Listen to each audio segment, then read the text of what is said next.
बहुत योगदान रहा उसमें। भारत सरकार, सिमिट और आईसीआर तीनों ने मिलकर ये इसका इंस्टीट्यूट को बनाया, यहाँ पे लेके आए। अफगानिस्तान, पाकिस्तान, बांग्लादेश, भूटान, नेपाल, हम लोग पूरे साउथ एशिया में काम कर रहे हैं। ਕੀ ਸਮੱਸਿਆ ਜ਼ਿਆਦਾ ਜਿਹਦਾ ਤੁਹਾਨੂੰ ਐਦਾਂ ਵੀ ਇਹਦਾ ਹੱਲ ਹੋਣਾ ਬਹੁਤ ਜ਼ਰੂਰੀ ਹੈ, ਇਹਦਾ ਸੋਲੂਸ਼ਨ ਬਹੁਤ ਜ਼ਰੂਰੀ ਹੈ? पंजाब में पीला रतुआ, पंजाबी में पीली फुंगी बोलते हैं, सबसे बड़ी समस्या। मैं कहता हूँ पंजाब की छोड़ो, आधी दुनिया की सबसे बड़ी समस्या पीला रतुआ है। किसानों को तो पता होगा 10-20 वैरायटी का। एक उदाहरण बता रहा हूँ, हमारे पास यहाँ पे बीसा में इस साल कई हजार कणक की वैरायटी है। चाहे वो अमीर हो, करोड़पति हो, गरीब हो, 80% लोगों में हमारे देश में जिंक और आयरन की कमी होती है। अगर एवरेज निकाले पिछले 10-15 साल का, तो हम लोग हर साल जो उनकी कैपेसिटी है वैरायटी की 1% उसकी कैपेसिटी बढ़ रही है एवरी ईयर। ਜ਼ਿਆਦਾ ਯੂਰੀਆ ਪਾਵਾਂਗੇ, ਜ਼ਿਆਦਾ ਡੀਏਪੀ ਪਾਵਾਂਗੇ ਤਾਂ ਜ਼ਿਆਦਾ ਯੀਲਡ ਹੋਊ, ਜ਼ਿਆਦਾ ਝਾੜ ਹੋਊ। ਇਹਦੇ 'ਚ ਕਿੰਨੀ ਕੁ ਸੱਚਾਈ ਹੈ? मैं आपका पड़ोसी किसान हूँ, एक बैग लेके आ जिंक सल्फेट का डाल दिया, देखा भाई सरबजीत सिंह ने, अच्छा भाई उत्तम कुमार ने डाला है, एक कट्टा लेके आ, मैंने भी डाल दिया। मिट्टी चेक की नहीं, सरबजीत को ज़रूरत थी नहीं, उत्तम कुमार को ज़रूरत थी, तो आपको तो उसमें डालो ना डालो, आपको तो पैसा खराब चला गया। कोई अमरनाथ जा रहा है, कोई गोरखपुर जा रहा है, कोई कहीं जा रहा है। ये तो किसानों का तीरथ है। हाँ जी। खेतीबाड़ी यूनिवर्सिटी है अपनी लुधियाना, PAU, ये किसानों का तीरथ है। खाली अच्छा बीज यूज करने से, प्रोसेस सीड यूज करने से, प्लस उसका सीड ट्रीट करने से आपकी 10 से 15% उपज तो वैसे ही बढ़ जाती है। ਤੁਸੀਂ ਇੰਨੀ ਵੈਰਾਈਟੀਜ਼ ਇੱਥੇ ਤਿਆਰ ਕਰਦੇ ਹੋ ਨਾ, ਮਸ਼ੀਨਰੀ ਵੀ ਮੈਂ ਦੇਖ ਰਿਹਾ, ਬਹੁਤ ਕੁਝ ਹੈ। ਇਹ ਸਾਰੇ ਲਈ ਕਿੱਥੋਂ ਫੰਡਿੰਗ ਹੁੰਦੀ ਹੈ? एक चीज़ की मैं भविष्यवाणी जरूर कर सकता हूँ, अगर इन फ्यूचर कभी समस्या आई तो पानी की सबसे बड़ी समस्या आएगी। और पीने के पानी की, नहाने के पानी कभी समस्या नहीं आएगी। समस्या आएगी एग्रीकल्चर में जो पानी यूज़ करते हैं उसकी। अगर हम लोग आज अपना राइस एक्सपोर्ट कर रहे हैं, तो हम राइस एक्सपोर्ट नहीं कर रहे हैं, हम लोग यहाँ का गोल्ड एक्सपोर्ट कर रहे हैं। हाँ, ज़्यादा पानी के रूप में हम गोल्ड, हाँ। उस गोल्ड से हम लोगों ने धान बनाया, उस धान को एक्सपोर्ट किया, तो बेसिकली हम लोग अपना खजाना एक्सपोर्ट किया।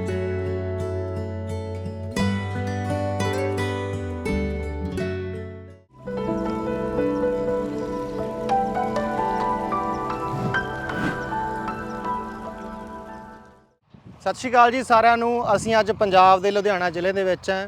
ਲੁਧਿਆਣਾ ਜ਼ਿਲ੍ਹਾ ਜਿੱਥੇ ਜਿੱਥੇ ਇੰਡਸਟਰੀ ਲਈ ਮਸ਼ਹੂਰ ਆ, ਉੱਥੇ ਉੱਥੇ ਪੰਜਾਬ ਖੇਤੀਬਾੜੀ ਯੂਨੀਵਰਸਿਟੀ ਲਈ ਵੀ ਮਸ਼ਹੂਰ ਹੈ।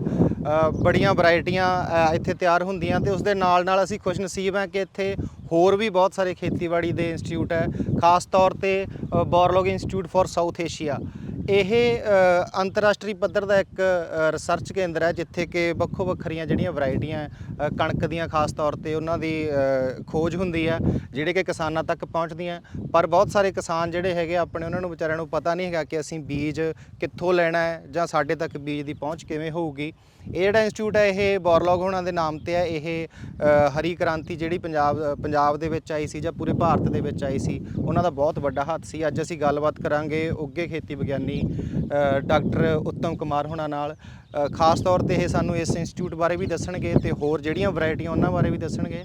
ਤੇ ਨਾਲ ਦੀ ਨਾਲ ਜਿਹੜੇ ਆਪਣੇ ਕਿਸਾਨ ਭਰਾ ਹੈ ਜਿਹੜੇ ਖੇਤੀ ਕਰਦੇ ਆ, ਉਹ ਵੈਸੇ ਤਾਂ ਆਪਣੇ ਆਪ ਦੇ ਵਿੱਚ ਬਹੁਤ ਵੱਡੇ ਵਿਗਿਆਨੀ ਹੈ, ਪਰ ਜਿਹੜੀ ਹੋਰ ਤਕਨੀਕੀ ਸਮਝ ਜਿਹੜੀ ਚਾਹੀਦੀ ਹੈ ਉਹ ਡਾਕਟਰ ਸਾਹਿਬ ਤੋਂ ਅਸੀਂ ਜਾਣਕਾਰੀ ਲਵਾਂਗੇ। ਸਭ ਤੋਂ ਪਹਿਲਾਂ ਸਵਾਗਤ ਕਰਦੇ ਹਾਂ ਡਾਕਟਰ ਸਾਹਿਬ। ਸਤਿ ਸ਼੍ਰੀ ਅਕਾਲ ਜੀ। सत श्री अकाल जी। ਡਾਕਟਰ ਸਾਹਿਬ ਬਹੁਤ ਵਧੀਆ ਲੱਗਿਆ, ਤੁਸੀਂ ਬਹੁਤ ਸੋਹਣੀ ਜਗ੍ਹਾ ਤੇ ਇੱਕ ਤਾਂ ਇੰਸਟੀਚਿਊਟ ਆਪਣਾ, ਤੇ ਤੁਸੀਂ ਥੋੜ੍ਹਾ ਜਿਹਾ ਆਪਣੇ ਬਾਰੇ ਦੱਸੋ ਤੇ ਖਾਸ ਤੌਰ ਦੇ ਉੱਤੇ ਜਿਹੜਾ ਇਹ ਇੰਸਟੀਚਿਊਟ ਹੈ ਇਹਦੇ ਬਾਰੇ ਦੱਸੋ। सबसे पहले तो मैं अपने बारे में बताऊँ, मेरा नाम उत्तम कुमार है और मैं बेसिकली गेहूं का वैज्ञानिक हूँ। अच्छा जी। कणक पे काम करता हूँ। हाँ जी, हाँ जी। पिछले 10-15 सालों से मैं गेहूं पे काम कर रहा हूँ। मैंने BHU से पढ़ाई की है, उसका फिर मैंने कुछ साल जर्मनी में बिताए हैं, मैक्सिको में बिताए हैं, जहाँ पे मुझे प्रॉपर ट्रेनिंग दी गई थी। जो इसका हमारा एक बेसिक या पेरेंटल इंस्टीट्यूट है मैक्सिको में, CIMMYT, international wheat and maize improvement centre. तो वहाँ पे 1 साल की ट्रेनिंग के बाद मुझे यहाँ पे ट्रांसफ़र कर दिया गया अच्छा जी। 2014 में। अब बात करते हैं, जैसे आपने बड़ा अच्छा प्रश्न पूछा कि इसके बारे में थोड़ा सा बताओ। हाँ जी। तो Borlaug institute for south Asia इसका नाम है। हाँ जी। तो जैसे नाम में लिखा बोरलोग, हाँ जी। अब हम सभी लोग जानते हैं बोरलोग को, हाँ, बिल्कुल। खासकर किसान, गेहूं के वैज्ञानिक, जितने भी लोग एग्रीकल्चर जुड़े हैं ज़्यादातर उनके बारे में जानते हैं। जब हमारे देश में हरित क्रांति आई, हाँ जी। उसके पीछे डॉक्टर नॉर्मन बोरलॉग का एक बड़ा महत्वपूर्ण योगदान या हाथ है कह सकते हैं। जैसे सीमेंट की बहुत सारी यहाँ पे इंडिया में एक्टिविटी चल रही थी, प्रोजेक्ट चल रहे थे, वहाँ से टेक्नोलॉजी यहाँ पे डेमोस्ट्रेशन चल रहे थे, तो उनको वैल्यू देने के लिए, रेस्पेक्ट, सम्मान देने के लिए, तो एक आइडिया आया। जो उस टाइम सीमेंट के डायरेक्टर जनरल थे टॉम लम्किन, हमारे एग्रीकल्चर मिनिस्टर शरद पवार, हाँ जी। तो एकदम से आइडिया आया कि जो डॉक्टर नॉर्मन बोलो तो उनके लिए हम लोग क्या कर सकते हैं, उनको कैसे रेस्पेक्ट वैल्यू दें। तो उन्हें बोला कि हम लोग जो एक्टिविटी कर रहे हैं उसको हम थोड़ा सा और बढ़ा के कर सकते हैं। जैसे उनके नाम पे हम लोग इंस्टीट्यूट खोल लेते हैं। हाँ जी, बिल्कुल। एक्टिविटी हमारी चली रही है, हाँ जी। एक इंस्टीट्यूट बना दे, और वो इंस्टीट्यूट ऐसा होगा, वो खाली इंडिया के लिए नहीं, पूरे साउथ एशिया के लिए काम करेगा। तो उनको बहुत अच्छा आइडिया लगा, तो प्रपोज़ल मांगे। तो सबसे पहले था कि कहाँ कहाँ पे इसके सेंटर होने चाहिए। तो पता लगा, जैसे गेहूं की बात करते हैं, लगभग हमारे देश में 6 डिफरेंट जोन्स हैं जहाँ पे कणक होती है, वो अलग अलग वातावरण के हिसाब से हैं वो। जैसे पंजाब है, इसको बोलते हैं हम नॉर्थ जोन। मध्य प्रदेश है, उसको बोलते हैं हम लोग सेंट्रल जोन। बिहार, पूसा, उसको हम लोग बोलते हैं ईस्टर्न जोन। तो इन तीनों क्लाइमेट को ध्यान में रखते हुए, उनकी आवश्यकताओं को ध्यान में रखते हुए, और ये ऐसे जोन है जहाँ पे गेहूँ बहुत अधिक एरिया में उगाई जाती है। तो जब भी हम कणक की बात करते हैं या हरित क्रांति की बात करते हैं, अगर आप इतिहास उठा के देखें तो पंजाब से ही बेसिकली पहले हरियाणा जुड़ा हुआ था 1960-66 में। तो यहाँ से एक बीज बोया गया हमारे देश में हरित क्रांति का। जैसे ही डॉक्टर नॉर्मन बोरलॉग आए, उस टाइम प्रधानमंत्री इंदिरा गांधी थे, उनसे मिले, तो वहाँ से बोनी प्रजाति का बीज लेके आए। डॉक्टर साहब वो तुरंत गल करते हैं। हाँ जी, हाँ जी, हाँ जी। बोनी प्रजाति का बीज लेके आए। अच्छा जी। तो प्रॉब्लम क्या थी, पहले हमारी देसी जो प्रजाति होती थी वो लंबी होती थी। अच्छा जी। जब हमारी कणक पकने को आती थी, हाँ जी। उस समय वो लंबी होती थी, वो गिर जाती। अगर उसमें पानी दें हाँ। तो वो गिर जाएगी, अच्छा जी। अगर पानी ना दें तो आपका दाना बिल्कुल पतला रह जाएगा। तो बड़ी समस्या थी। तो उसके लिए क्या किया, बोनी प्रजाति लेके आए। बोनी प्रजाति क्या है, उसमें अगर आप खाद और पानी अच्छा, बोनी मतलब छोटे कद छोटे कद की। अच्छा, क्या बात है, ठीक है जी। तो यानी कि जो हाँ, लंबाई बोनी। जिसको हाँ जी, चाहे हाँ जी। ज़्यादा ना हो, हाँ हाइट जी, हाँ ज़्यादा जी, ना हाँ हो, तो उसको लेके आए। तो उसमें आप खाद पानी डालोगे तो ज़्यादा डिगेगी नहीं, जैसे पंजाबी बोलते पंजाबी डिगदी नहीं। हैं। दिखती नहीं है। ਡਾਕਟਰ ਸਾਹਿਬ ਵੈਸੇ ਤੁਹਾਡੀ ਬੋਲੀ ਪੰਜਾਬ ਦੇ ਕਿਸਾਨ ਆ ਜਿਹੜੇ ਉਹ ਸਮਝ ਰਹੇ ਆ, ਖਾਸ ਤੌਰ ਤੇ ਤੁਸੀਂ ਹਿੰਦੀ ਬੋਲ ਰਹੇ ਹੋ ਤਾਂ ਪੰਜਾਬ ਤੋਂ ਬਾਹਰਲੇ ਕਿਸਾਨਾਂ ਲਈ ਵੀ ਫਾਇਦਾ ਹੈ ਹਨਾ। हाँ, थोड़ा थोड़ा मैंने पंजाबी के कुछ शब्द सीख लिए हैं, और वो भी जो किसानों से संबंधित है। नहीं नहीं, सही है तो जी। चलिए बात हाँ जी। करते हैं उसकी हरित क्रांति। हाँ जी, हाँ जी। तो उन्हीं के नाम पे फिर 3 सेंटर चुने गए इंडिया में, पंजाब में, जबलपुर मध्य प्रदेश में, और पूसा समस्तीपुर बिहार में। तो तीनों जगह, जैसे यहाँ पे बहुत योगदान रहा उसमें भारत सरकार, सिमिट और आईसीआर, तीनों ने मिलके ये इसका इंस्टीट्यूट को बनाया, यहाँ पे लेके आए। तो हम लोग खाली यहाँ पे पाकिस्तान,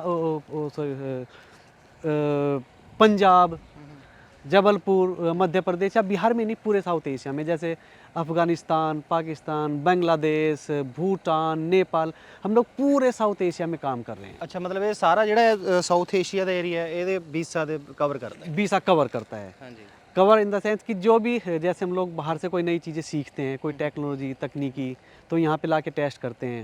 फिर उनको जो टेक्नोलॉजी देखते हैं कि हमारे पूरे साउथ एशिया में वो अप्लाई हो सकती है, हमारे हिसाब से उसको मॉडिफाई करके तब हम किसानों को बताते हैं, लोगों को बताते हैं, साइंटिस्टों को बताते हैं कि भाई ये आप हम लोग अप्लाई कर सकते हैं, ये टेक्नोलॉजी हम किसानों को दे सकते हैं।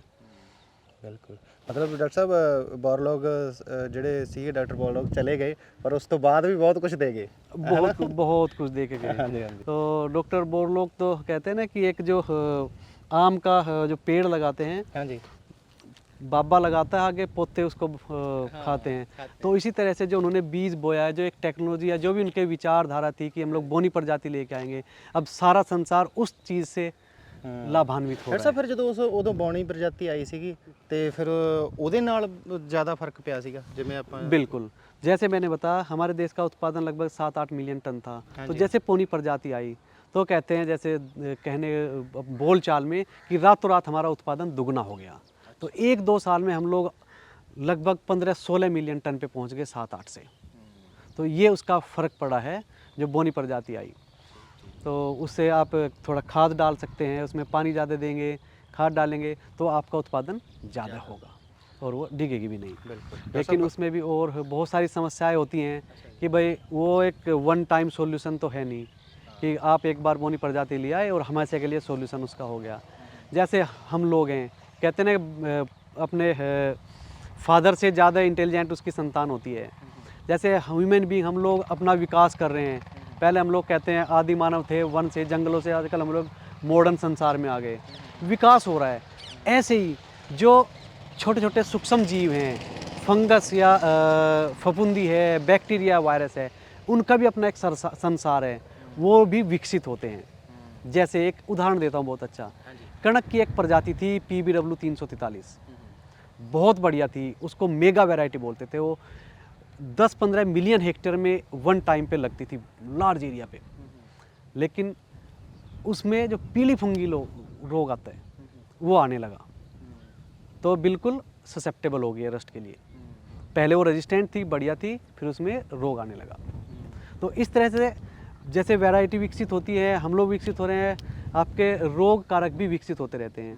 पहले जिस चीज़ पे वो अफेक्ट नहीं करती थी, बाद में उसको अफेक्ट करने लगी, उनमें विकास हो गया, उनकी नई रेस, नए फॉर्म बन गई।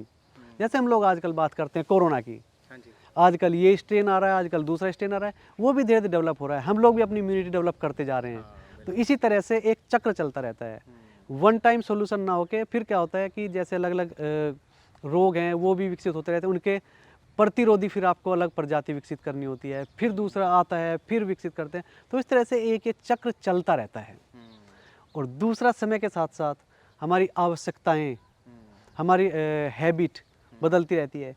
आज से देखो 100 साल पहले मुझे लगता है ब्रेड को ज़्यादातर लोग जानते भी नहीं थे। हाँ जी बिल्कुल। लेकिन जो ब्रेड बनाने की जो गुणवत्ता होती है गेहूं में, वो चपाती से बिल्कुल अलग होती है। अभी जैसे फास्ट फूड का थोड़ा सा प्रचलन बढ़ रहा है, तो उनकी जो आवश्यकता है, उसकी क्वालिटी, गुणवत्ता वो अलग तरह की है। चपाती की अलग तरह की है, पास्ता की अलग तरह की है। तो चीज़ें समय के साथ साथ बदलती रहती है, उसी हिसाब से हम वैरायटी विकसित करते रहते हैं। ਅੱਛਾ ਅਲੱਗ-ਅਲੱਗ ਵੈਰਾਈਟੀਆਂ ਬਣਾਉਂਦੇ मतलब वैरायटी करते रहते हैं। ਡਾਕਟਰ ਸਾਹਿਬ ਆਪਾਂ ਅੱਗੇ ਜਾ ਕੇ ਗੱਲਬਾਤ ਕਰਦੇ ਹਾਂ। ਦੋਸਤੋ ਹੁਣ ਖਾਸ ਤੌਰ ਤੇ ਅਸੀਂ ਇੰਸਟੀਚਿਊਟ ਬਾਰੇ ਜਾਣ ਲਿਆ ਤੇ ਵੈਰਾਈਟੀਆਂ ਬਾਰੇ ਡਾਕਟਰ ਸਾਹਿਬ ਨਾਲ ਗੱਲਬਾਤ ਕਰਾਂਗੇ। ਤੁਹਾਨੂੰ ਜਾਣਕਾਰੀ ਜਿਹੜੀ ਆ ਉਹ ਖਾਸ ਤੌਰ ਤੇ ਮਿਲਣੀ ਚਾਹੀਦੀ ਤੇ ਕਿਹੜੀ ਕਣਕ ਦੀ ਬਿਜਾਈ ਤੁਸੀਂ ਕਿਵੇਂ ਕਰੋ, ਸਾਨੂੰ ਡਾਕਟਰ ਸਾਹਿਬ ਇਹ ਵੀ ਦੱਸਣਗੇ ਖਾਦਾਂ ਕਿੱਦਾਂ ਪਾਉਣੀਆਂ ਤੇ ਬਾਕੀ ਹੋਰ ਬਿਮਾਰੀਆਂ ਬਾਰੇ ਗੱਲਬਾਤ ਕਰਾਂਗੇ। ਅੱਗੇ ਚੱਲਦੇ ਹਾਂ, ਗੱਲਾਂ ਬਾਤਾਂ ਕਰਦੇ ਹਾਂ। ਆਜੋ ਡਾਕਟਰ ਸਾਹਿਬ ਇਹ ਜਿਹੜਾ ਫਾਰਮ ਹੈ ਇਹ ਆਪਣਾ ਕਿੰਨੇ ਏਕੜ ਦਾ ਹੈ? ये लगभग 500 एकड़ का फार्म है। और जब भी कोई फार्म बनाते हैं तो उसमें बिल्डिंग की जगह, आपकी रोड्स, सारी सुविधाएं हटा के अगर आप बात करो फार्म की, तो 500 एकड़ तो टोटल एरिया है। लेकिन जो नेट कल्टीवेटेड एरिया है, जो ट्रायल्स के, रिसर्च के या सीड प्रोडक्शन के लिए है, वो 435 एकड़ अवेलेबल है। बाकी एरिया आपके रोड, सरब रोड में चला जाता है। ਡਾਕਟਰ ਸਾਹਿਬ ਜਿਵੇਂ ਨਾਰਮਲ ਜਿਹੜੀਆਂ ਟ੍ਰੈਡੀਸ਼ਨਲ ਵੈਰਾਈਟੀਆਂ ਚੱਲ ਰਹੀਆਂ ਹਨਾ, ਜਾਂ ਜਿਵੇਂ ਤੁਸੀਂ ਪਹਿਲਾਂ ਵੀ ਮੈਨੂੰ ਦੱਸ ਰਹੇ ਸੀਗੇ ਕਿ ਜਿੱਦਾਂ ਮਤਲਬ ਬੌਣੀ ਵੈਰਾਈਟੀ ਆਈ ਸੀਗੀ, ਉਸ ਤੋਂ ਬਾਅਦ ਅਲੱਗ-ਅਲੱਗ ਬਿਮਾਰੀ ਦੇ ਹਿਸਾਬ ਨਾਲ ਬਦਲਾਅ ਹੁੰਦੇ ਰਹਿੰਦੇ ਆ। ਇੱਥੇ ਤੁਸੀਂ ਹੋਰ ਜਿਹੜੇ ਇਸ ਸਮੇਂ ਰਿਸਰਚ ਜਿਹੜੀ ਚੱਲ ਰਹੀ ਹੈ ਖਾਸ ਤੌਰ ਦੇ ਉੱਤੇ, ਕੀ ਸਮੱਸਿਆ ਜ਼ਿਆਦਾ ਜਿਹਦਾ ਤੁਹਾਨੂੰ ਐਦਾਂ ਵੀ ਇਹਦਾ ਹੱਲ ਹੋਣਾ ਬਹੁਤ ਜ਼ਰੂਰੀ ਹੈ, ਇਹਦਾ ਸੋਲੂਸ਼ਨ ਬਹੁਤ ਜ਼ਰੂਰੀ ਹੈ ਜਿਹੜੀ ਰਿਸਰਚ ਕਰ ਰਹੇ ਹੋ? आपने बहुत बढ़िया क्वेश्चन पूछा है। हाँ जी। तो एक तो जो बेसिक पर्पस है, जैसे शुरू में मैंने बताया कि 3 अलग अलग जगह पे इसके रिसर्च फार्म है। हाँ जी।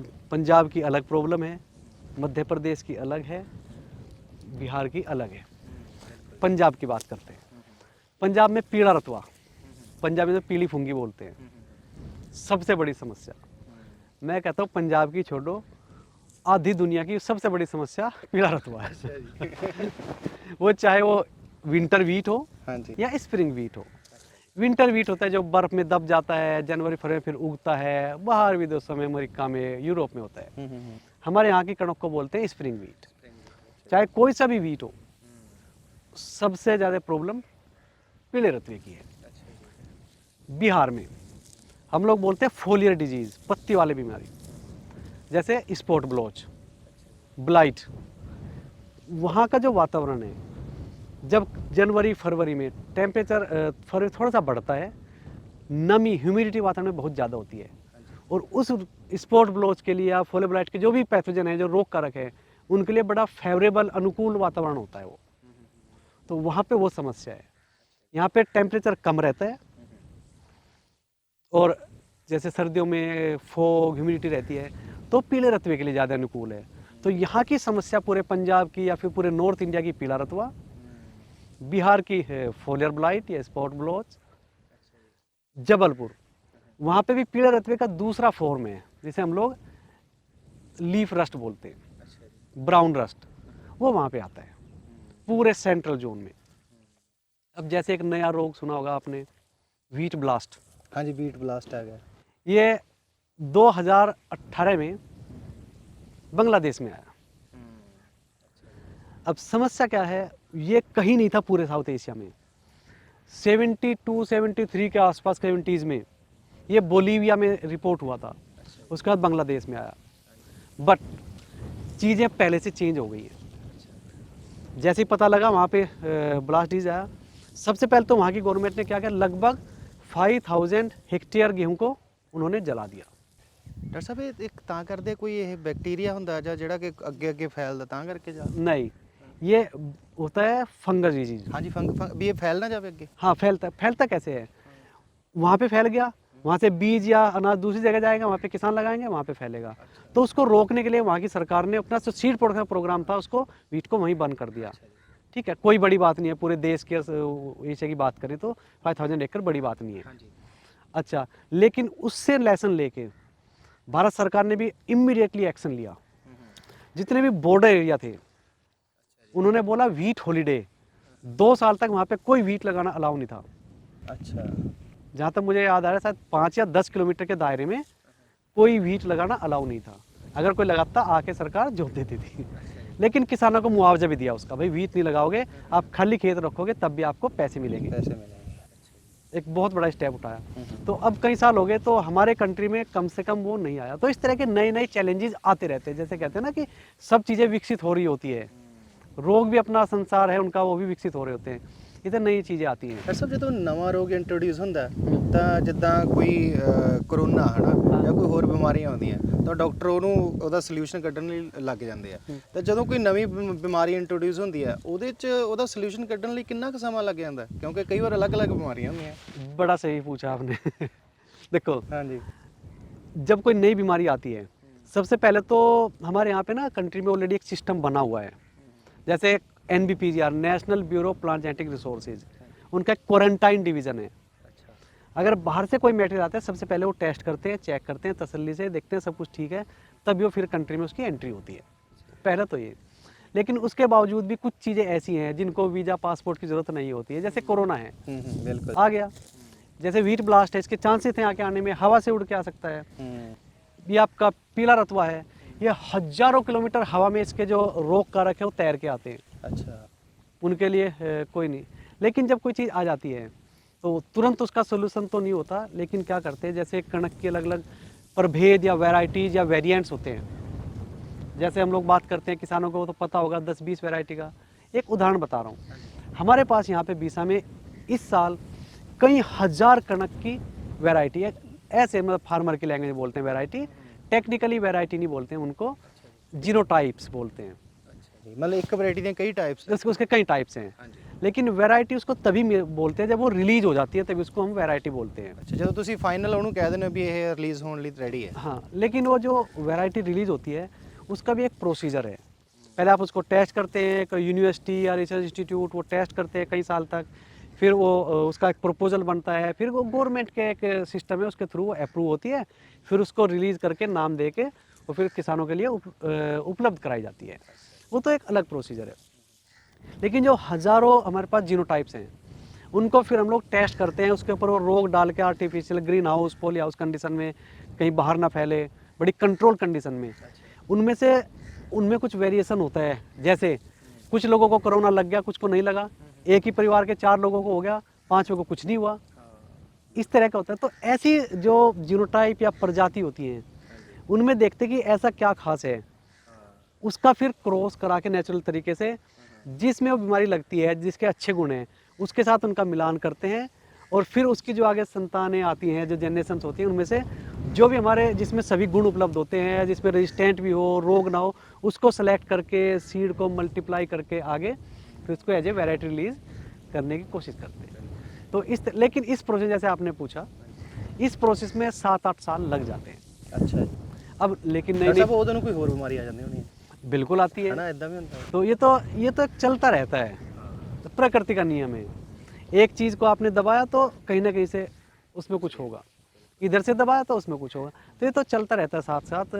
सबसे बड़ी बात है हम लोग को सीखना है कि रोग के साथ कैसे रहें, रोग कारक के साथ।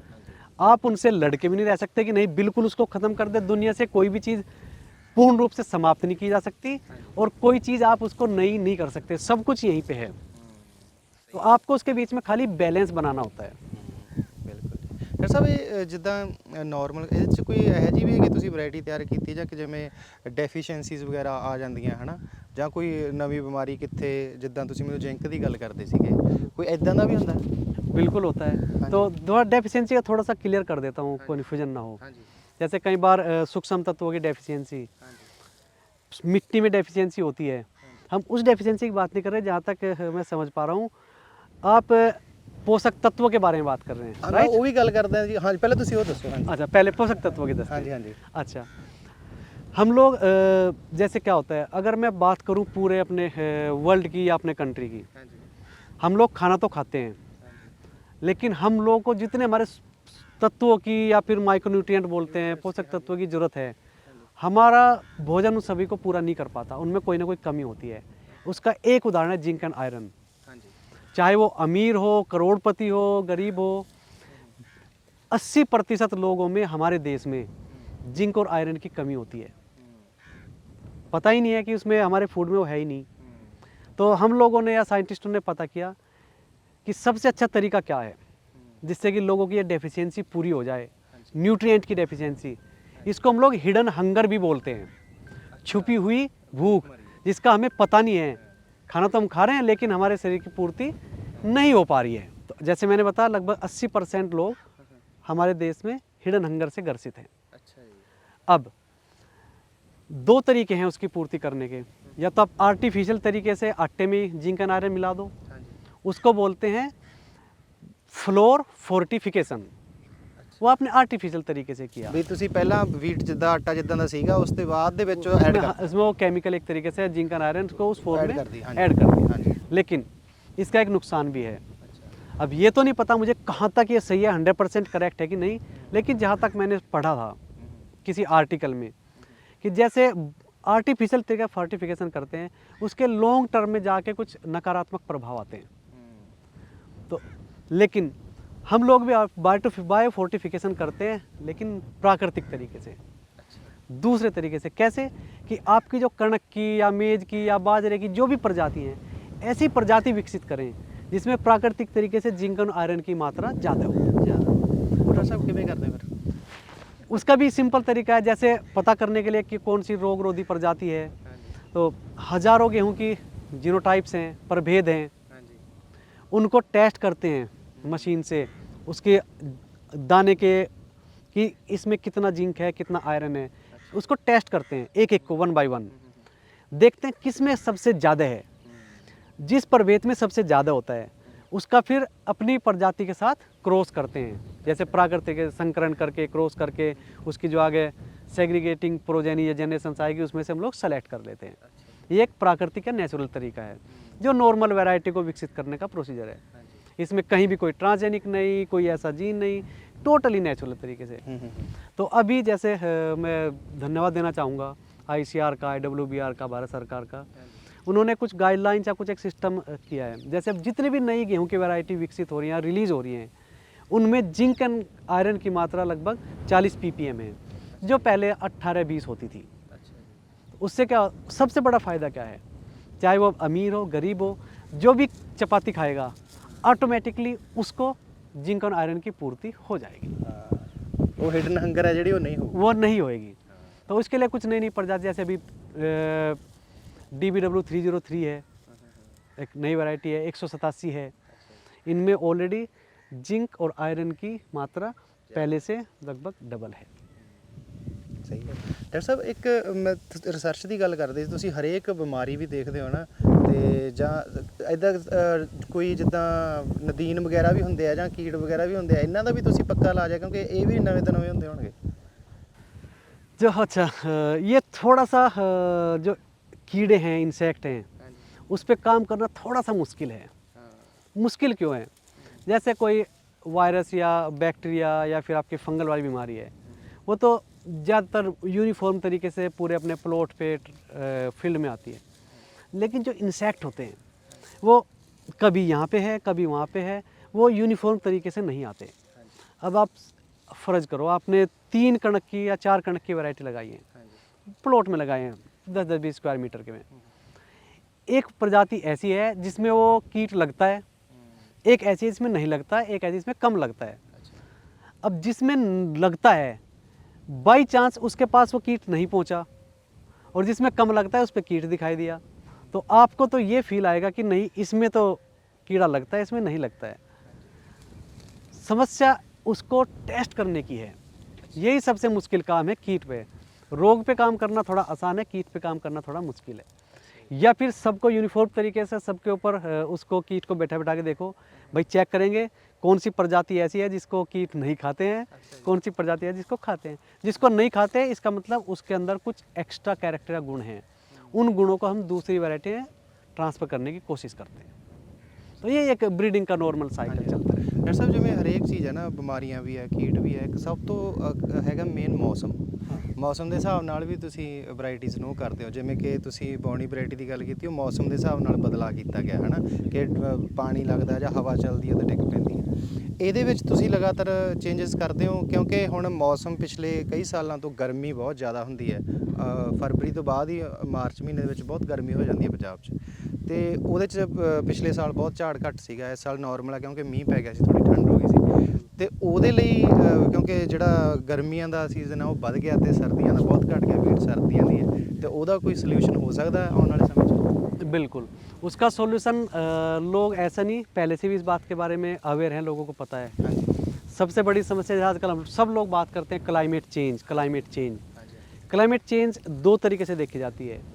एक तो ये कि आपका एवरेज टेम्परेचर बढ़ गया है, उससे क्या होगा, जो आपका जैसे सर्दियों का जो सीज़न था थोड़ा सा छोटा हो गया। जैसे पिछले साल का एक उदाहरण लेते हैं, 15 मार्च के आसपास तब ठीक था, 15 के आसपास से अचानक से टेम्परेचर बढ़ गया। हाँ जी। उससे क्या हुआ, जो जितने भी आपके दाने थे उनका साइज़ छोटा रह गया। अब की बार क्या हुआ, टेम्परेचर थोड़ा सा ज़्यादा था, लेकिन मींह पड़ के बाद में टेम्परेचर थोड़ा सा कम हो गया। हाँ जी। तो अब की बार प्लांट को, पौधों को या वैरायटी को, कणक को संभलने का थोड़ा टाइम मिल गया, टेम्परेचर इतना नहीं बढ़ पाया। उसे हम लोग बोलते हैं टेक्निकली ग्रेन फिलिंग ड्यूरेशन। अब की बार ग्रेन फिलिंग ड्यूरेशन था, जो दाना भरने का समय था, वो थोड़ा सा बंद हो गया। लास्ट टाइम वो थोड़ा छोटा हो गया, दाने भरने का टाइम नहीं मिला, प्लांट एकदम से पक गई कणक। ठीक है, अब आपका जो प्रश्न, दाना सिकुड़ गया ना, सिकुड़ गया। हाँ, सही है। अब जो आपका प्रश्न था क्या इस पे कुछ काम हो रहा है, बिल्कुल। हम लोग पिछले 7-8 सालों से यहाँ पे एक्सपेरिमेंट लगाते हैं, ट्रायल लगाते हैं, और ऐसी कणक की वैरायटी विकसित करने की कोशिश कर रहे हैं जिसके ऊपर इस तरह के कम ज़्यादा टेम्परेचर होने का प्रभाव कम से कम हो। उसको हम लोग बोलते हैं हीट टॉलरेंट वैरायटी। अच्छा जी, ਜਿਹੜੀ मतलब ज़्यादा तापमान ਨੂੰ संभाल उसको भी सह सकती है, उसके दाने पे जो सिकुड़ेगा उसके सिकुड़ने पे कम प्रभाव पड़ेगा। उपज तो आपकी ज़रूरत थोड़ी घट होगी, लेकिन जितना और उसके जो बोलते हैं हीट ससेप्टेबल या सेंसिटिव वैरायटी है, उसकी तुलना में उसके ऊपर इफेक्ट कम होगा। जैसे कई बार लोग क्या करते हैं, लेट लगाते हैं कणक को, दिसंबर में लगाया या फिर नवंबर के आखिर में, या कई बार खेत खाली नहीं होते, कई बार बारिश हो गई या कोई इशू आ गया, लेट लगाने से आप लेट पकने की कोशिश करेगी कणक, तो उसके बाद फिर टेम्परेचर बढ़ जाएगा, दाना आपका पतला रह जाएगा। तो आपका दाना पतला भी रह जाएगा और जो दानों की संख्या है सिट्टे के अंदर, वो भी कम हो जाएगी, उससे आपकी उपज कम हो जाती है। अभी जैसे हम लोग कई बार बात करते हैं, जैसे बुआई की बात करते हैं कि आपको किस टाइम बोना चाहिए गेहूँ, तो हम लोग हमेशा कहते हैं गेहूँ को थोड़ा सा अर्ली अगर बोएं, जैसे नॉर्मल टाइम है जो अभी तक रिकमेंड था कि आप नवंबर के पहले दूसरे हफ्ते में बोलें, हम लोग कहते हैं कि आप कणक को अक्टूबर के तीसरे या चौथे हफ्ते में बोएं। तो आपको लगभग 1 एकड़ में तो आप कैलकुलेट करना, बट हेक्टेयर में बता सकता हूँ, लगभग 1 टन पर हेक्टेयर का लगभग आपको फ़ायदा हो जाएगा अगर आप अक्टूबर के तीसरे हफ्ते में बोएं कणक को। उससे क्या होता है, कणक को ज़्यादा टाइम मिल जाता है। ਡਾਕਟਰ ਸਾਹਿਬ ਇਹ ਆਪਾਂ ਹੁਣੇ ਹੀ ਇਸ ਸਮੇਂ ਨੂੰ ਉਹ ਦੇਖਦੇ ਹਾਂ ਜਾਂ ਜਿਹੜਾ ਪਹਿਲਾਂ ਸੀ ਉਹ ਸਮਾਂ ਠੀਕ ਸੀ, ਕਲਾਈਮੇਟ ਚੇਂਜ ਕਰਕੇ ਆਪਾਂ ਅਕਤੂਬਰ ਦਾ सोच सकते हैं? नहीं, पहले क्या था, हाँ जी। अगर आप अक्टूबर में देखें उस टाइम टेम्परेचर थोड़ा सा ज़्यादा रहता है। अच्छा, हाँ जी। इस तरह की पहले वैरायटीज़ थी नहीं। अगर उन वैरायटी को आप लगा दो अक्टूबर के महीने में, टेम्परेचर थोड़ा सा ज़्यादा होता है तो फट से प्लांट का शूट अप कर जाता है। उसमें टिलरिंग कल्ले नहीं फूटते हैं, कम टिलरिंग होती है, उसकी खाली वर्टिकल ग्रोथ होती है, साइड वाली ग्रोथ नहीं होती। यानी कि उसमें जो टोटल पुआल भूसा तूड़ी वो ज़्यादा नहीं बन पाती, कल्ले कम रहेंगे, सिट्टे कम रहेंगे। लेकिन जो आजकल की वैरायटी आ रही है उसके पीछे को साइंटिफिक कारण है, मैं आपको और बाद में डिटेल में बता दूंगा। लेकिन सिंपल समझने वाली बात यह है कि आजकल की जो मॉडर्न वैरायटी हम लोगों ने टेस्ट करके बनाई है, विकसित की हैं, वो क्या करते हैं, जो शुरू में टेम्परेचर ज़्यादा होता है वो उसके प्रति प्रतिरोधी होती है, रेजिस्टेंट होती हैं, वो एकदम से बढ़ती नहीं है, वो थोड़ा सा कम टेम्परेचर आने का वेट करती हैं। जब टेम्परेचर थोड़ा कम आ जाता है उसके बाद उसमें वो कल्ले फूटते हैं, ग्रोथ होती है उसमें, साइड की ग्रोथ, सिट्टे ज़्यादा बनेंगे और आपके नॉर्मली आपके अप्रैल के महीने में आके वो पक जाएगी। उससे क्या होगा, उसका जो टाइम है टोटल वो ज़्यादा मिलेगा, ज़्यादा टाइम मिलेगा, खेत में ज़्यादा टाइम रहेगी तो ज़्यादा सनलाइट को वो अपने भोजन में कन्वर्ट करेगी, तो आपकी उपज भी थोड़ी सी ज़्यादा रहेगी। तो ये फ़ायदा होता है। ये नई नई चीज़ें हैं, नई तकनीकें हैं जो किसान के बिल्कुल फ़ायदे की हैं। अगर छोटी छोटी चीज़ों पे किसान ध्यान दें तो उनकी उपज काफ़ी बढ़ सकती है। ਬਿਲਕੁਲ ਡਾਕਟਰ ਸਾਹਿਬ, ਤੁਸੀਂ ਉਪਜ ਦੀ ਗੱਲ ਕੀਤੀ, ਜ਼ਿਆਦਾਤਰ ਫਾਰਮਰਸ ਜਦੋਂ ਮਿਲਦੇ ਆ ਨਾ ਉਹੀ ਗੱਲ ਕਹਿੰਦੇ ਆ ਵੀ ਨਈ ਫਲਾਨੀ ਨਵੀਂ ਵੈਰਾਈਟੀ ਆਈ ਹੈ, ਵੀ ਇਹਦਾ ਝਾੜ ਕਿੰਨਾ, ਇਹਦਾ ਯੀਲਡ ਕਿੰਨਾ ਹੈ ਨਾ। ਤਾਂ ਮੇਰਾ ਸਵਾਲ ਇਹ ਸੀਗਾ ਵੀ ਯੀਲਡ ਜਿਹੜਾ ਹੈਗਾ ਉਹ ਆਪਾਂ ਮੈਕਸਿਮਮ ਲਿਮਿਟ ਤੱਕ ਪਹੁੰਚ ਗਏ ਆ ਜਾਂ ਹਜੇ ਅੱਗੇ जाना है ਆਪਾਂ? आपने फिर से एक बड़ा अच्छा प्रश्न पूछा है। हाँ जी। देखो जी, लिमिट तो किसी चीज़ की नहीं होती है, हाँ जी। लेकिन ये कहते हैं कि हर किसी चीज़ का एक अंत भी होता है। हाँ जी। ठीक है, ऐसा तो नहीं कि इसकी बढ़ती जाएगी। अब जैसे कणक 24-25 क्विंटल है, 28 हो गई, 30 हो गई, ये बढ़ के 100 क्विंटल हो जाएगी एक एकड़ की, ऐसा तो होने वाला है नहीं। कहीं ना कहीं जाके तो उसमें एक कैप लगनी है। लेकिन अभी भी जो कणक है, अगर आप देखो आज से 10 साल या 15 साल पहले की, मैं एक आपको साइंटिफिक डेटा दे सकता हूँ। अगर एवरेज निकाले पिछले 10-15 साल का, तो हम लोग हर साल जो उनकी कैपेसिटी है वैरायटी की 1% उसकी कैपेसिटी बढ़ रही है एवरी ईयर लगभग। हर साल मतलब वो एवरेज निकाले, एवरेज 15-20 साल। ऐसा नहीं है कि अब की बार लगाई आपकी 1% बढ़ गई, वो एवरेज है। एवरेज है। जो आपकी यील्ड बढ़ती है, ऐसे नई प्रजाति आती हैं, उनकी जो कैपेसिटी है पुरानी प्रजाति कैपेसिटी में 15-20% ज़्यादा है। इसलिए उसका कोई बड़ा मुश्किल क्वेश्चन है कहना कि ये कितनी बढ़ेगी या क्या इसका एक अंत आ गया है, इसके आगे नहीं बढ़ेगी, वो बड़ा मुश्किल है उसको कहना। लेकिन धीरे धीरे उसमें इम्प्रूवमेंट होता है, धीरे धीरे। जैसे पहले उनकी पोटेंशियल थी, पोटेंशियल बोलते हैं 4 टन, फिर आपकी 4.5, 5, इस तरह बढ़ते बढ़ते हम लोग कहते हैं कि जो आज की मॉडर्न वैरायटी है उनकी जो पोटेंशियल है वो 10 टन तक है। मैं आपको एग्जांपल देता हूँ, हमारा जो दूसरा स्टेशन है, रिसर्च स्टेशन जबलपुर में, वहाँ पे हम लोगों ने स्मॉल प्लॉट के बेस पे जो हार्वेस्ट किया था, उसमें थोड़ा सा बॉर्डर इफेक्ट भी बोलते हैं हम लोग साइंटिफिकली, वो भी मिला के तो उसकी जो पर हेक्टेयर यील्ड थी अप टू 10 टन। अच्छा। अभी हम लोगों ने जो रिसेंट डेटा लिया है, अगर मॉइस्चर को निकाल दें तो आज के टाइम में स्मॉल प्लॉट के बेसिस पे जो उसका उपज है वो लगभग 9 टन पर हेक्टेयर है। अच्छा जी। डॉक्टर साहब, जिमें फार्मर्स ਜਿਹੜੇ ਆ ਨਾ ਜ਼ਿਆਦਾਤਰ ਉਹ ਕੀ ਸੋਚਦੇ ਆ ਵੀ ਜ਼ਿਆਦਾ ਯੂਰੀਆ ਪਾਵਾਂਗੇ, ਜ਼ਿਆਦਾ ਡੀਏਪੀ ਪਾਵਾਂਗੇ ਤਾਂ ਜ਼ਿਆਦਾ ਯੀਲਡ ਹੋਊ, ਜ਼ਿਆਦਾ ਝਾੜ ਹੋਊ। ਇਹਦੇ 'ਚ ਕਿੰਨੀ ਕੁ ਸੱਚਾਈ ਹੈ? ਉਹ ਕਿਉਂ ਇੰਨਾ ਜ਼ਿਆਦਾ ਆਪਾਂ ਉਹਦੇ 'ਚ ਮੈਨੂੰ ਲੱਗਦਾ ਕਾਸਟ ਵੀ ਬਹੁਤ ਵਧ ਜਾਂਦੀ, ਖਰਚੇ ਵਧ ਜਾਂਦੇ ਆ। बड़ा सिंपल सा है। हाँ जी। ये मान के चलो, अगर आपने, एक उदाहरण दे रहा हूँ, 100 रुपये खर्चे और आपको आमदनी हुई 50 रुपये की, नहीं सॉरी 150 रुपये की। 100 आपने खर्चे, 50 और 150 रुपये की आपकी टोटल आमदनी, फायदा है 50 रुपये का। आपने 200 रुपये खर्चे, आपकी आमदनी हो गई 175, मतलब टोटल 75 हो गया, 175। मतलब वैसे तो ओवरऑल घटती है जी। ओवरऑल तो घट गया, हाँ जी। लेकिन कुल मिला के आपको 25 रुपये का नुकसान हो गया। हाँ बिल्कुल।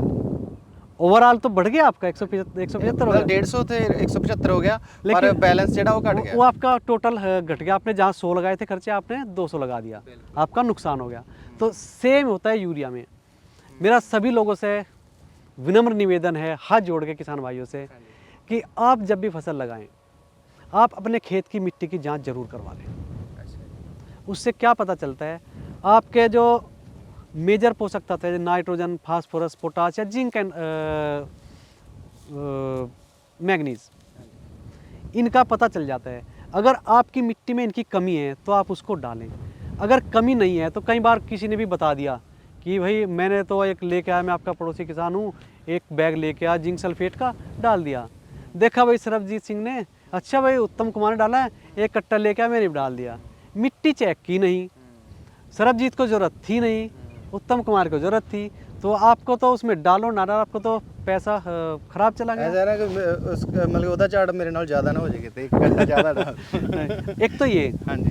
दूसरा, कई बार किसान या हम लोग आपस में कंपटीशन करने लगते हैं कि भाई मैंने खाद का 1.5 कट्टा डाला है या 2 कट्टे डाले हैं, तो या भाई मैं तो उसमें 2.5 कट्टे डालूंगा, उससे ज़्यादा डालूंगा, मेरा झाड़ उससे ज़्यादा आएगा। वो आपका, जैसे मैंने भी एक उदाहरण दिया था, आपका उस नुकसान ही होता है, उसमें कोई फ़ायदा नहीं होता है। इसलिए खाद उतना ही डालो जितनी आवश्यकता है। कई सारी तकनीक भी है उसकी, जैसे आप किसी भी KVKs में चले जाएं, किसी एग्रीकल्चर विभाग में चले जाएं, वहाँ पे आपको एक स्केल मिलता है नाइट्रोजन को मेजर करने का। उसके बेस पे आप नाइट्रोजन डालें। अगर आपको लग रहा है ज़रूरत है, उस स्केल के हिसाब से बता रहा है, तभी आप उसमें डालें। अगर उसमें ज़रूरत नहीं है तो उसमें कोई भी ज़रूरत नहीं है। ਉਹ ਡਾਕਟਰ ਸਾਹਿਬ ਜਿਹੜਾ ਉਹ ਹਰੇ ਰੰਗ ਦਾ ਹੁੰਦਾ ਨਾ ਉਹ ਪੱਤਾ। हरे रंग के, हाँ, पत्ते से मिलान करते हैं उसके कलर का, वो बड़ा इंपॉर्टेंट है।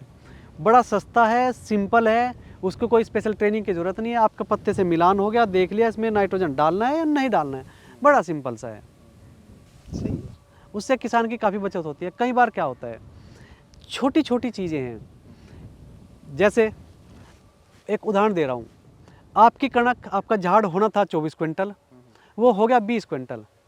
आपके पास कोई ऐसा पैमाना तो है नहीं कि मेरा 24 निकलना था कि 25 निकलना था, भाई रब की मर्जी थी, अब की बार 20 निकला। हाँ ठीक है, अगली बार थोड़ा सा उसने स्मार्ट तरीके से किया, खाद भी प्रॉपर डाला, देख के डाला, आपका झाड़ तो 20 निकला, लेकिन जो आपने खर्चा किया था 5,000 रुपये का, आपने वो बचा लिया, तो आपका झाड़ तो ऑटोमेटिकली 23 हो गया। सही गल है जी, कमाई बढ़ गई। आपने खर्चा घटा दिया, आमदनी बढ़ गई। तो ये छोटी छोटी चीज़ें हैं, और इसमें सबसे ज़्यादा योगदान मैं मानता हूँ कि जैसे आपने बात पूछी थी वैरायटी, कणक की वैरायटी, या फिर आपका प्रोडक्शन बढ़ रहा है, बीज की एक बड़ी इम्पोर्टेंट रोल है आपकी खेती में। कई बार बहुत सारे फार्मर यहाँ पे आते हैं, हम लोग बड़े खुश होते हैं जब भी फार्मर यहाँ पे आते हैं। तो मैं तो सभी भाइयों से रिक्वेस्ट करूँगा, आओ कम से कम देखो हमारे पास क्या है। मैं कहता हूँ यहाँ जैसे हम लोग बात करते तीर्थ, कोई अमरनाथ जा रहा है, कोई गोरखपुर जा रहा है, कोई कहीं जा रहा है, ये तो किसानों का तीर्थ है। हाँ जी। खेतीबाड़ी यूनिवर्सिटी है अपनी लुधियाना PAU, ये किसानों का तीर्थ है। सही गल है। यहाँ पे जितना सीखने को मिलेगा किसानों को, जितना उनको एक बार आएंगे कुछ ना कुछ लेके ही जाएंगे, चाहे वो आपका नॉलेज हो, चाहे कुछ देख के जाएं, चाहे बीज लेके जाएं, कुछ ना कुछ उनको यहाँ से फ़ायदा ही होगा। जैसे मैं बात करता हूँ बीज की। ਡਾਕਟਰ ਸਾਹਿਬ ਇਹ ਜਿਹੜਾ ਤੁਸੀਂ ਦੱਸਿਆ, ਜਿਵੇਂ ਮੈਂ ਆਪਣੇ ਕਿਸਾਨ ਦੋਸਤਾਂ ਨੂੰ ਵੀ ਦੱਸਣਾ ਚਾਹਣਾ ਵੀ ਇੱਥੇ ਡਾਕਟਰ ਸਾਹਿਬ ਇਹ ਜਿਹੜਾ ਬੀਸਾ ਫਾਰਮ ਹੈ, ਇਹ ਜਿਹੜਾ ਹੁਣ ਨਵਾਂ ਬਾਈਪਾਸ, ਜਲੰਧਰ ਬਾਈਪਾਸ ਹੈ, ਇਸ ਰੋਡ ਦੇ ਨੇੜੇ ਹੀ ਹੈ। ਡਾਕਟਰ ਸਾਹਿਬ ਇਹ ਜਿਹੜੇ ਫਾਰਮਰਸ ਹੈ ਇੱਥੇ ਕਦੇ ਵੀ ਵਿਜ਼ਿਟ ਕਰ ਸਕਦੇ ਆ, ਜਾਂ ਕੋਈ ਸਪੈਸੀਫਿਕ ਤੁਸੀਂ ਜਿੱਦਾਂ ਕਿਸਾਨ ਮੇਲਾ ਹੁੰਦਾ ਯੂਨੀਵਰਸਿਟੀ, ਜਾਂ ਤੁਸੀਂ ਕੋਈ ਦਿਨ ਵਗੈਰਾ ਰੱਖਦੇ ਹੋ, ਜਾਂ ਕਿਸਾਨਾਂ ਨੂੰ ਬਹੁਤ ਵਧੀਆ ਲੱਗੂ ਇੱਥੇ ਆ ਕੇ? देखो जी, हाँ जी। ये कोई प्राइवेट संस्था तो है नहीं, हाँ जी। ये आप सभी लोगों का है, क्या बात है। भारत की जनता का है, पंजाब के लोगों का है। तो दरवाजे हमेशा खुले हैं, अच्छा, क्या बात। जिसका जब दिल करे यहाँ पे आओ। कणक के सीज़न में, चोने के सीज़न में हम लोग क्या कर रहे हैं यहाँ पे, कौन सी टेक्नोलॉजी यूज़ कर रहे हैं, क्या मशीन यूज़ कर रहे हैं, आप आओ, हम आप लोगों के लिए हमेशा खड़े हैं। ਕੀ ਬਾਤ ਹੈ ਜੀ। ਡਾਕਟਰ ਸਾਹਿਬ ਤੁਸੀਂ ਮਸ਼ੀਨ ਦੀ ਗੱਲ ਕੀਤੀ ਤੇ ਤੁਸੀਂ ਜਿਹੜੇ ਇੰਟਰਨੈਸ਼ਨਲ ਲੈਵਲ ਤੇ ਤੁਸੀਂ ਜਾਂਦੇ ਹੋ ਹਨਾ, ਹੋਰ ਵੀ ਸਾਇੰਟਿਸਟ ਨਾਲ ਮਿਲਦੇ ਹੋ, ਤਾਂ ਉਹਨਾਂ ਦਾ ਫਿਰ ਕਿਉਂਕਿ ਨਵੀਂ ਨਵੀਂ ਮਸ਼ੀਨਰੀ ਆਉਂਦੀ ਹੈ ਐਗਰੀਕਲਚਰ ਨੂੰ ਲੈ ਕੇ। ਹੁਣ ਆਪਾਂ ਪਿੱਛੇ ਜੇ ਸੁਪਰ ਸੀਡਰ ਦਾ ਉਹ ਹੋਇਆ ਸੀਗਾ ਹਨਾ ਕਿ ਪਰਾਲੀ ਨੂੰ ਅੱਗ ਨਾ ਲਾਈ ਜਾਵੇ।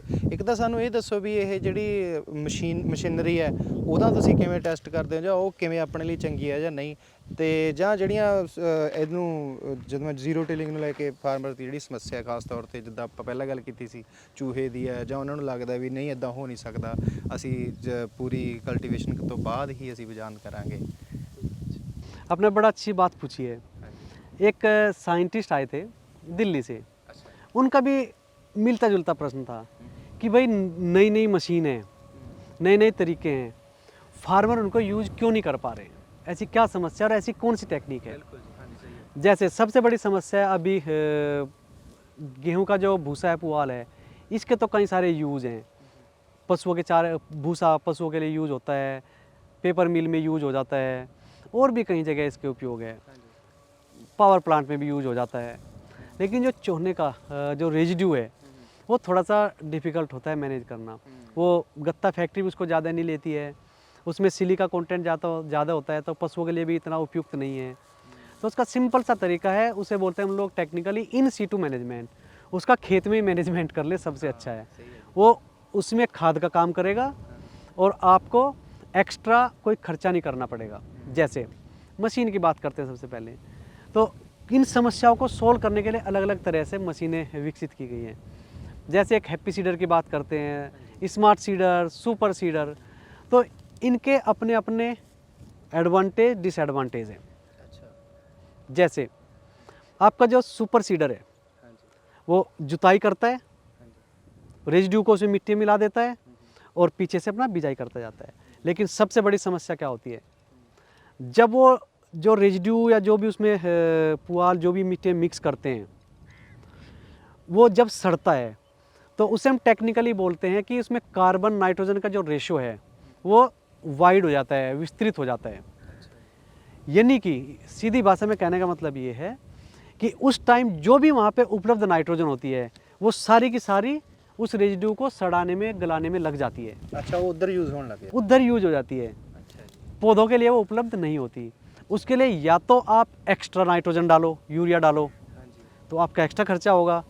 अगर एक्स्ट्रा नहीं डालेंगे तो आपके पौधे पीले पीले दिखाई देंगे। तो ये इस तरह की स्थिति लगभग 1 महीना रहती है। 1 महीने बाद फिर वो रिलीज हो जाती है, प्लांट के लिए उपलब्ध हो जाती है। लेकिन 1 महीना तो प्लांट थोड़ा सा स्ट्रेस में रहता है, उसका एक डिसएडवांटेज है। दूसरा हैप्पी सीडर की बात करते हैं हम लोग। वो क्या करता है, वो खेत की बिल्कुल भी जुताई नहीं करता। प्रिंसिपल ये है उसका सिंपल सा कि उसकी जो बिजाई करने वाली टाइन है, फरो है, वो उसके आगे से क्लियर करता जाता है अपने रेजिड्यू को और बिल्कुल पतली सी एक लाइन बनाता है, पीछे इसमें सीड डलता जाता है। इसमें थोड़ा सा यह है कि इसमें एनर्जी ज़्यादा लगती है, ट्रैक्टर हॉर्स पावर ज़्यादा है, और सुबह जब मॉइस्चर होती है, शाम को थोड़ा सा नमी या ओस पड़ती है, उस टाइम थोड़ा सा उसको चलाना मुश्किल होता है। दिन में बहुत बढ़िया काम करता है। तो इस तरह से अलग अलग मशीनें अलग अलग कंडीशन के लिए बनाई है। कई बार रोटरी डिस्क यूज़ करते हैं, उसमें समस्या क्या है कि रोटरी डिस्क ना बार बार घिस जाती है, उनको रिप्लेस करना पड़ता है। तो मैं दूसरा उसका उत्तर देना चाहूँगा जो उन आदमी ने प्रश्न पूछा था कि इसको किसान यूज़ क्यों नहीं कर पा रहे हैं। मशीन में कोई कमी नहीं है। एक्चुअली जब भी कोई सिस्टम होता है ना, एक पूरा कंप्लीट सिस्टम अगर किसान के लिए उपलब्ध हो तो चल जाता है। जैसे सब लोग प्रेफर करते हैं मारुति कार, कहीं भी किसी मिस्त्री के पास खड़े हो जाओ, आपको ओरिजिनल पार्ट मिल जाएंगे। अगर सब जगह उपलब्ध है तो लोग कॉन्फिडेंस के साथ मारुति खरीदते हैं। ऐसे इसमें क्या होता है कि आपने मशीन चलाई 1 सीज़न 2 सीज़न, उसके जो टाइन्स है वो घिस गए थोड़े से, फिर वो रेजिड्यू को काट नहीं पाएगा, उसमें फंसेगा। दूसरे सीज़न बाद किसान बोलेगा नहीं यार ये तो बेकार है, ये चल नहीं पा रहा है, हमारे काम का नहीं है, इसमें बड़ी लफड़े हैं, बड़ी प्रॉब्लम है, उसको उठा के एक तरफ रख देता है। 2 चीज़ें चाहिए उनको, थोड़ी सी ट्रेनिंग। तो किसान भाइयों का स्वागत है, यहाँ पे आएँ, हम लोग ट्रेनिंग देंगे, बताएंगे उनको फ्री ऑफ द कॉस्ट, कुछ नहीं लगना है, हम खाली अपना टाइम देंगे, किसान के साथ बिताएंगे, अच्छा लगेगा। और दूसरा उनके जो पार्ट्स हैं उनको रिप्लेस करना है, उसकी अवेलेबिलिटी, उपलब्धता, वो भी थोड़ा सा रीजनेबल जेन्युइन रेट पे, यानी कि बहुत महंगे हो गए तो फिर ऑपरेशन कॉस्ट मेंटेनेंस ज़्यादा पड़ जाएगा, तो वो भी किसान अफोर्ड नहीं कर पाता। किसानों के पास इतने पैसे नहीं होते कि वो बड़ी बड़ी मशीनें उनका मेंटेनेंस अफोर्ड कर सके। तो मशीनें ऐसी विकसित करने की कोशिश ਉਹ करते हैं कि ਗਰੁੱਪ 'ਚ ਲੈ ਸਕਦੇ ਆ ਨਾ ਹਾਂ। ਗਰੁੱਪ ਬੇਸ ਤੇ ਲੈ ਸਕਦੇ ਫਾਰਮਰ बिल्कुल ले सकते हैं, ਉਹਦੇ ਨਾਲ ਥੋੜਾ ਜਿਹਾ ਸਬਸਿਡੀ ਵੀ ਜਿਹੜੀ ਸਰਕਾਰ ਉਹ ਜ਼ਿਆਦਾ ਦੇ ਦਿੰਦੀ बिल्कुल देती है सरकार, सब्सिडी देती है इस पे हैप्पी सीडर पे, मशीन पे, लेकिन जो उसके कंज्यूमेबल है बाद में उस पर सब्सिडी नहीं मिलती। ਹਾਂ समस्या सब्सिडी की भी नहीं है, समस्या है कि वो उपलब्ध नहीं है। तो उस किसान को भाग दौड़ के मैन्युफैक्चर के पास जाना पड़ेगा, उसके छोटे छोटे हब्स नहीं बने। तो इस तरह का ना लाइक सरकार को पता नहीं है कि पॉलिसी मैटर है, उस एंगल से देखा जाए, या फिर नए यंग लोग आए अपना बिजनेस इस्टेब्लिश करें, इस kind of supply chain establish करें, जिससे किसानों को अगर चाहे तो जहाँ मर्जी इस गली नुक्कड़ चौराहे पर अगर उनको मिल जाए तो फिर ये बड़े सक्सेसफुल तरीके से काम करेगा। आपको बिल्कुल रेजिड्यू जलाने की ज़रूरत नहीं है, आपका खाद का काम करेगा। इसके और भी कई फ़ायदे हैं। जैसे एक एग्जांपल, आप कड़क देखो सारी है, बहुत सारे हमारे इसमें प्लॉट ऐसे हैं जिनको ऐसे सीड प्रोडक्शन के लिए यूज़ करते हैं। और मैं आपको एक छोटी सी स्टोरी और बताऊंगा सीड वाली, इसी बात से जुड़ी हुई है वो। तो हम लोग उसे बोलते हैं जब सीड की प्रोसेसिंग करते हैं, प्रोसेसिंग का मतलब होता है इसमें से टूटा दाना, खराब दाना, कमज़ोर, सिकुड़ा हुआ, उन सबको निकाल देते हैं।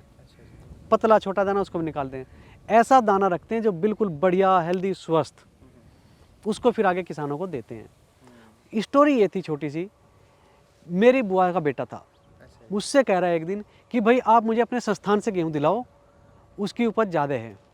मैंने कहा भाई लास्ट ईयर तो आपको दिला था। कह रहा नहीं, अगले साल उसकी ताकत कम हो जाती है। अच्छा मैंने उसका बोला भैया ताकत कम नहीं होती, आप उसको बिना प्रोसेसिंग करे अपने ऐसे अपना बीज यूज़ कर लेते हो। उसमें क्या होता है, जो कमज़ोर या सिकुड़े दाना या टूटा दाना जो जर्मिनेट हो गया, वो थोड़ा सा प्लांट भी कमज़ोर होगा, वो खाली अगल बगल के प्लांट के साथ कंपटीशन करेगा, आपको उतनी भरपूर उपज नहीं देगा। इसलिए मेरा सभी लोगों से आग्रह ये है, अगर आप बीज लो कहीं किसी रिलायबल जगह से लो, जैसे PAU है, हम लोग भी थोड़ा बहुत यहाँ पे जितना हमारे पास होता है किसानों को उपलब्ध कराने की कोशिश करते हैं। IIWBR है, कहीं भी किसी रिलायबल सोर्स से अपना बीज लो। बीज लेने से क्या होता है कि जैसे सरकार के कुछ रूल्स हैं, आपको सीड प्रॉपर प्रोसेस्ड मिलेगा, उसमें बेकार टूटा कमज़ोर दाना उसमें से पहले से निकाला जा चुका होगा, और प्लस वो सीड ट्रीटमेंट करके देते हैं, या फिर सीड ट्रीट करने के उसके साथ केमिकल या किट देते हैं। उससे क्या होता है, खाली अच्छा बीज यूज़ करने से, प्रोसेस सीड यूज़ करने से, प्लस उसका सीड ट्रीट करने से आपकी 10 से 15% उपज तो वैसे ही बढ़ जाती है। सही गल है। तो इसलिए मैं जैसे मैं बता रहा था, सीड अगर आपको अच्छा बीज मिल जाए, अच्छी जगह से मिल जाए, और उसके साथ साथ प्रॉपर आपको कैसे उसको करना है ये थोड़ी सी जानकारी मिल जाए, तो आपकी उपज 10 से 15% तो वैसे ही बढ़ जाए बिना एक्स्ट्रा किसी लागत के। और बाकी चीज़ें अगर और यूज़ करें, जैसे देख के खाद डालें, देख के उसमें पानी डालें कि इसकी आवश्यकता है कि नहीं है, सब चीज़ वेट कर सकती है, प्लांट या एग्रीकल्चर वेट नहीं करता। अगर आज आपको पानी प्लांट को चाहिए तो उसको देना है, अगर नहीं देंगे तो कुछ नहीं हो, तो चुपचाप खड़ा है, कुछ नहीं बोलेगा, धीरे से आपकी उपज कम हो जाएगी, कुछ नहीं होगा, आपका खुद का नुकसान। तो उसमें आप वेट नहीं कर सकते 1-2 दिन का भी। ਸਹੀ ਹੈ ਜੀ। ਡਾਕਟਰ ਸਾਹਿਬ ਤੁਸੀਂ ਇੰਨੀ ਵੈਰਾਈਟੀਜ਼ ਇੱਥੇ ਤਿਆਰ ਕਰਦੇ ਹੋ ਨਾ, ਮਸ਼ੀਨਰੀ ਵੀ ਮੈਂ ਦੇਖ ਰਿਹਾ ਬਹੁਤ ਕੁਝ ਹੈ, ਇਹ ਸਾਰੇ ਲਈ ਕਿੱਥੋਂ ਫੰਡਿੰਗ ਹੁੰਦੀ ਹੈ, ਸਰਕਾਰ ਕਰਦੀ ਹੈ ਸਿੱਧੀ ਜਾਂ ਕਿੱਦਾਂ? हाँ, ये थोड़ा सा टेक्निकल और इंस्टीट्यूशनल क्वेश्चन है, बट मैं आपको बताता हूँ। ਹਾਂਜੀ तो जैसे हम लोग पब्लिक ਜਿੱਦਾਂ PAU ਆ ਉਹ ਪੰਜਾਬ ਸਰਕਾਰ ਦੇ ਹਨਾ ਹਾਂ, ਹਾਂ। ਉਧਰ ਆਉਂਦਾ, ਇਹ ਜਿਹੜਾ ਇੰਸਟੀਚਿਊਟ ਆ ਪੰਜਾਬ ਦੇ ਵਿੱਚ ਹੋਣ ਦੇ ਬਾਵਜੂਦ ਕਿੱਥੋਂ ਆਪਾਂ ਨੂੰ ਇਹ हाँ, तो हम लोग kind of public funded organisation है, ਅੱਛਾ ਜੀ यानी कि कुछ सरकार भी हम लोग सपोर्ट करती है। जैसे BISA को इस्टेब्लिश करने में भारत सरकार का योगदान रहा है, उन्होंने कुछ फंड भी दिया था, जैसे यहाँ पे बिजली, पानी, रोड, कुछ पंजाब गवर्नमेंट ने भी हेल्प की। ये जो बीच का एक रोड है पंजाब सरकार ने बनवाया, ये जगह भी हमको पंजाब सरकार ने दी, पहले नेशनल सीड कॉरपोरेशन के अंडर में था।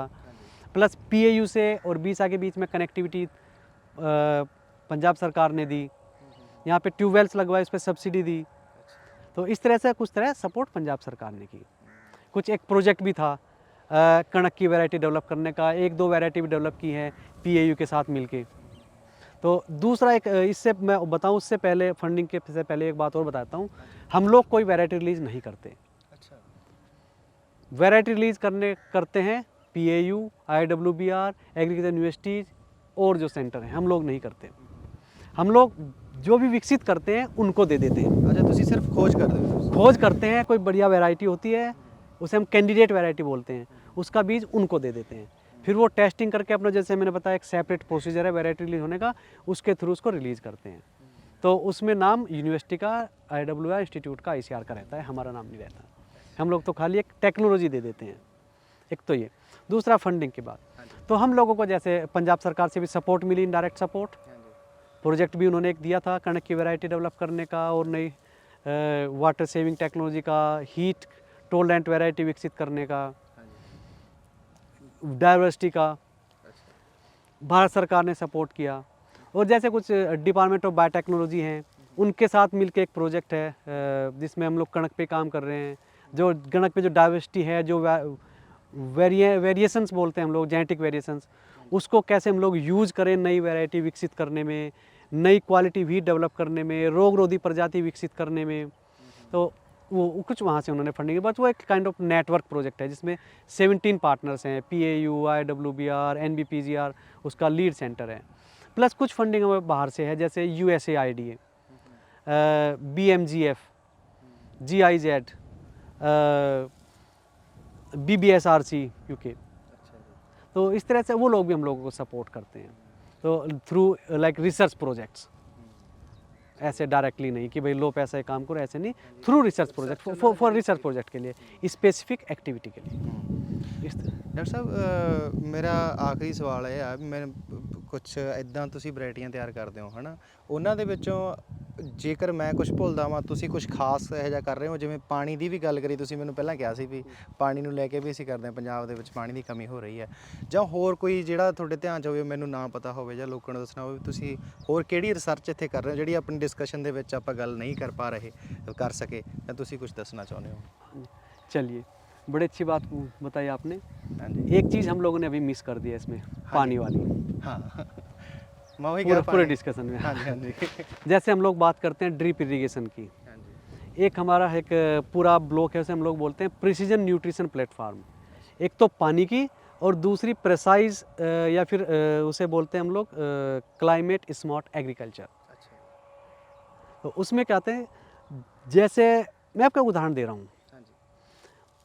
सबसे ज़्यादा पानी आपका धान में लगता है।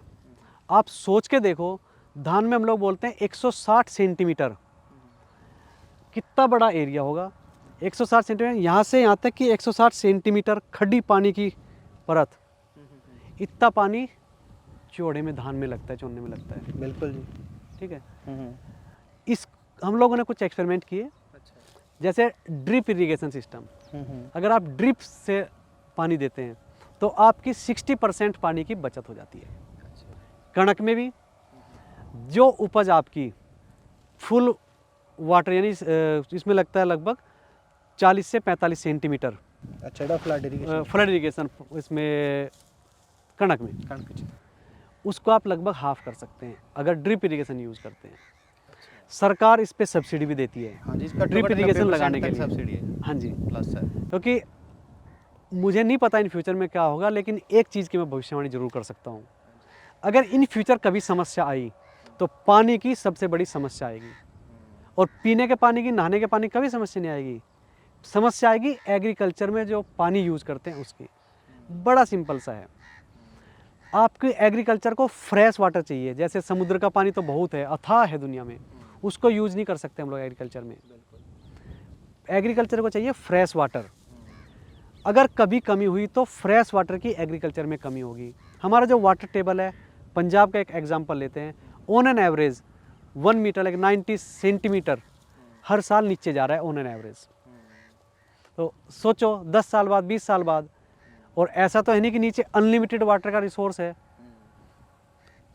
तो उसको ध्यान में रखते हुए अभी से हम लोगों को तैयार होना पड़ेगा कि ड्रिप इरिगेशन कम से कम पानी यूज़ करें। और जैसे कई बार कुछ लोग क्या करते हैं, जैसे धान है उसमें ट्यूबवेल चला के छोड़ दी, जितनी पानी की ज़रूरत है नहीं उससे दुगना पानी उसमें लगा दिया। क्या होता है, पानी गर्मी पड़ी दिन में वो इवेपोरेट हो गया, तो उतना ही पानी लगाए जितनी ज़रूरत है। कई बार कणक में भी पानी की ज़रूरत नहीं होती तो ज़्यादा पानी लगा देते हैं, उससे दो नुकसान होते हैं। आपका पानी तो एक तरीके से गोल्ड है, इट्स गोल्ड। बिल्कुल। अगर हम लोग आज अपना राइस एक्सपोर्ट कर रहे हैं तो हम राइस एक्सपोर्ट नहीं कर रहे हैं, हम लोग यहाँ का गोल्ड एक्सपोर्ट कर रहे हैं। हाँ, ज़्यादा पानी पानी के रूप में हम गोल्ड, हाँ। उस गोल्ड से हम लोगों ने धान बनाया, उस धान को एक्सपोर्ट किया। तो बेसिकली हम लोग अपना अपना खजाना एक्सपोर्ट किया। क्या बात है, सही गल की थी डॉक्टर साहब। इतना इम्पोर्टेंट है पानी, जिस पे हम लोगों ने डिस्कशन नहीं किया। तो जो ड्रिप इरीगेशन है, इसीलिए सरकार इस पे 90% तक सब्सिडी देती है, जिससे कि हम पानी की बचत कर सके, आने वाली जो जनरेशन है उनके लिए पानी बचा के रख सकें।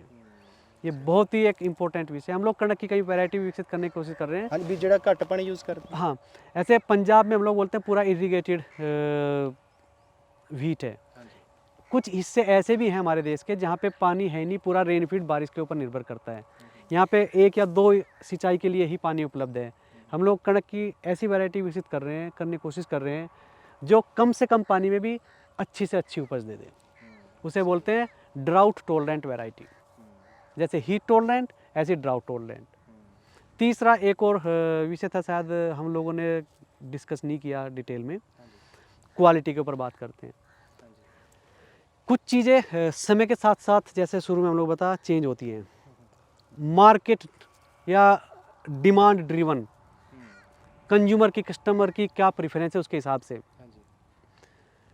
अभी bread making quality, chapati making quality, high protein, high zinc, एक नया जैसे बोलते हैं इंडस्ट्रियल ट्रेट, हेक्टोलीटर वेट, यानी कि 1 लीटर के जार में या बीकर में कितने किलो गेहूँ आ रहा है।